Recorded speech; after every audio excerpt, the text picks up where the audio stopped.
राष्ट्रीय लोकदल की महिला प्रकोष्ठ की राष्ट्रीय अध्यक्ष बहुत ही सम्मानित डॉक्टर प्रेमवदा जी। मुसलमान महिलाएं और ये मासूम बच्चों का जो भविष्य है, जो भारतीय जनता पार्टी के लोगों ने बर्बाद करने का काम किया, और मैं आपसे पूछना चाहता हूं कि जो बाप की, दादा की संपत्ति को जो बेचता है वो कैसा बेटा होता है? अच्छा बेटा होता है, नालायक बेटा होता है? बताइए, कैसा बेटा होता है? तो हमारे भारत के पूर्वजों ने, हमारे पूर्व प्रधानमंत्रियों ने जो देश की संपत्तियां बनाई, उनको बेचने वाला प्रधानमंत्री कैसा प्रधानमंत्री है? कैसा प्रधानमंत्री है? तो इसको बाहर भेजने का काम करेंगे। मैं तो कहता हूं, कोरोना अभी आया है, बीजेपी बहुत पहले से है। इस वायरस को समझना पड़ेगा, या आरएसएस के वायरस को समझना पड़ेगा। ये हिंदू मुसलमान की बात करते हैं, लेकिन अपने बच्चों को नौकरी देने का काम नहीं करते। ये अमित शाह का बेटा क्यों नहीं हिंदुओं को बचाने के लिए रोड पर आता? क्यों इनके बच्चे वहां जाते हैं? आपके बच्चों को लड़ाने का काम करते हैं, आपके बच्चों के ऊपर मुकदमा लगवाने का काम करते हैं। और मैं बता रहा हूं कि जब देश के ऊपर अंग्रेज हुकूमत करते थे और जब देश के ऊपर मुसीबत आई थी, तो अशफाक बिस्मिल साथ आए थे। आज आपकी नैतिक जिम्मेवारी है कि देश में मुसीबत आई है तो फिर वही अशफाक बिस्मिल, फिर वही हिंदू मुस्लिम वापस साथ आए और इस देश के आईन को, इस देश के संविधान को बचाने का काम करें। बाद में देश के तमाम शाहीन बागों से अमित शाह और मोदी को दिखा दिया कि इस देश की मुसलमानों में और खासतौर पर महिलाओं में इतनी ताकत है कि अगर उस सड़कों पर बैठ जाएंगे तो मोदी और अमित शाह का बुलडोजर भी रुक जाएगा। मैं तो कहता हूं, इस बार आप जब 2022 में बटन दबाने जाएंगे तो इतनी जोर का बटन दबाना कि करंट गोरखपुर में तो लगना चाहिए, गुजरात में भी लगना चाहिए। जियो जियो नेताजी जियो। अरे ये भारत इतनी विभिन्नताओं से भरा पड़ा है, कश्मीर से लेकर कन्याकुमारी तक लोग हैं, लेकिन प्रधानमंत्री गुजराती, गृह मंत्री गुजराती, उत्तर प्रदेश की राज्यपाल गुजराती, दिल्ली पुलिस का कमिश्नर गुजराती, ईडी सीडी जितने हैं सब गुजराती। तो उत्तर प्रदेश वालों का क्या? अरे उत्तर प्रदेश के अंदर उत्तर प्रदेश का मुख्यमंत्री चाहिए, ये उत्तराखंड का शिखंडी नहीं चाहिए। क्या बात है? इसको बता दो कि कैसा मुख्यमंत्री है। दिन भर कह रहा है अब्बा जान, अब्बा जान। अरे नौकरी की बात करिए ना, सुरक्षा की बात करिए। अब्बा जान कहते रहते हैं। अरे ये सड़कों पे घूम रहे तुम्हारे बहुत अब्बा जान, खेतों को खा जा रहे हैं, इस अब्बा जान का पहले ख्याल रखना। अरे आपके खेतों को इनके अब्बा जान परेशान कर रहे हैं कि नहीं कर रहे हैं? तो भाई अपने अब्बा जानों को संभालो। बाकी हमको तो पता है हमारे अब्बा का कैसा ख्याल रखना, हम तो अपने अब्बा के साथ रहते हैं, उनका ख्याल रखते हैं। लेकिन जब तुम्हारे अब्बा का देहांत होता है तो राजनीति से रोटी सेकने के लिए तुम उसकी चिता को आग देने भी नहीं जाते। ऐसे नालायक बच्चा हमें नहीं चाहिए। जियो नेताजी जियो। अरे ये किसान 11 महीने से आंदोलन कर रहा है, 11 महीने से आंदोलन कर रहा है। जब तक मुझे लगता है इस दुनिया के अंदर जब भी लोकतंत्र की, जमहूरियत की तामीर रखी गई होगी, इतना लंबा आंदोलन कभी नहीं चला होगा।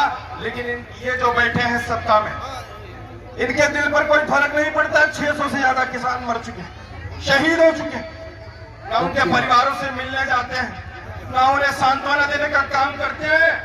मैं आपको कहना चाहता हूं, ये जो बैठे हैं इनके पास ना खेती है ना बेटी है। आपके पास खेती भी है, आपके पास बेटी भी है, इसलिए आपको दोनों बचानी है। इनके पास कुछ नहीं है, ये क्या जाने औलाद का दर्द क्या होता है।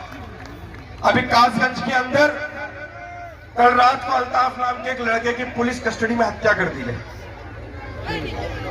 अरुण वाल्मीकि की पुलिस कस्टडी में हत्या कर दी है। ये दलित मुसलमानों के ऊपर, पिछड़ों के ऊपर सबसे ज्यादा हमला इस सरकार के अंदर बढ़ा। ये हमारी नैतिक जिम्मेदारी है। मैं तो कहता हूं कि जब इस बार वोट देने जाएंगे, इस बार जो चुनाव होगा, आपको घर नहीं बैठना है। क्योंकि मैं जितना जानता हूं, मैं बहुत ज्यादा ज्ञानी तो नहीं हूं, लेकिन मैं इतना जानता हूं कि मेरे मुसलमान भाई बैठे हैं, कि इस्लाम के पैगंबर सल्लल्लाहु अलैहि वसल्लम ने कहा था कि अगर कोई जुल्म हो तो उसके खिलाफ लड़ो और न लड़ पाओ तो एहतजाज करो। ये जब वोट देने जाओगे तो एहतजाज करना है। इस बार एक एक व्यक्ति घर से लेके जाना है, 100% वोट करना है।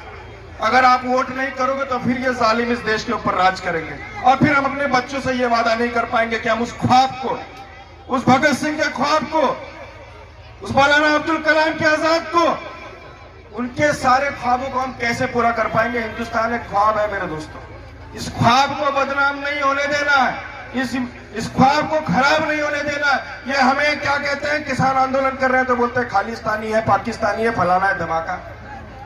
अरे इनको नहीं पता कि रगों में दौड़ता लहू ईमान वाला है और जालिम समझता है पाकिस्तान वाला है। ये ईमान वाला खून है मोदी जी, ये खेतों में पसीना बहाने वाला खून है। अपनी बीवी को छोड़ के, माँ को छोड़कर जंगल में भाग जाने वाली कौम नहीं है। जब देश में मुसीबत आएगी तो सीना तान कर देश के लिए गोली खाने वाली कौम है। अरे ऐसी बात मत करो। ये देश 2022 का चुनाव कोई चुनाव नहीं है, ये कोई चुनाव नहीं है, ये देश को बचाने की बात है। आप देश बचाने के लिए लड़ रहे हैं और मुझे लगता है कि मेरे नेता राष्ट्रीय अध्यक्ष जयंत चौधरी जी ने हाथरस के अंदर जब किसी दलित बेटी का अत्याचार हुआ, जिसका बलात्कार हुआ, और यही योगी आदित्यनाथ की पुलिस ने रात को 2 बजे उस बेटी की लाश को जलाने का काम किया, तो वही मेरे नेता थे जिन्होंने पीठ पर लाठी खाने का काम किया। आप मुझे बताइए कौन सा वो राष्ट्रीय नेता है जो किसी के लिए पीठ पर लाठी खाने का काम करता है। दलितों की बात करने वाले बहुत लोग हैं, लेकिन उन्होंने जो पीठ पर लाठी खाई वो जयंत चौधरी जी के पीठ पे नहीं बल्कि समूचे दलित समाज के पीठ पर थी, और इस बार उसका बदला लेना। आप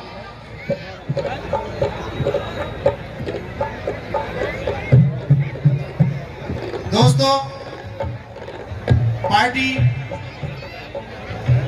चलिए मैं अपनी बात यही। राष्ट्रीय लोकदल की महिला प्रकोष्ठ की राष्ट्रीय अध्यक्ष, बहुत ही सम्मानित डॉक्टर प्रेमवदा जी, प्रताप सिंह जी, स्वागत करने के लिए राष्ट्रीय लोकदल परिवार की तरफ से कमिश्नर साहब का भी स्वागत है और आपका भी। आप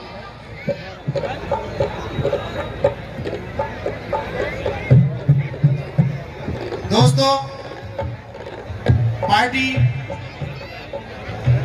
चलिए मैं अपनी बात यही